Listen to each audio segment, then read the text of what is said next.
But the one thing that will never change is the way we tell our stories of heroism. Those stories have room for everyone, regardless of their race, gender, religion, or color of their skin.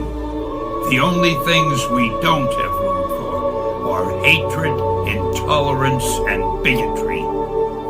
That man next to you, he's your brother. That woman over there, she's your sister. And that kid walking by, hey, who knows? He may have the proportionate strength of a spider. We're all part of one big family, the human family, and we all come together in the body of Marvel. And you're part of that family. You're part of the Marvel Universe that moves ever upward and onward to greater glory. In other words, Excelsior!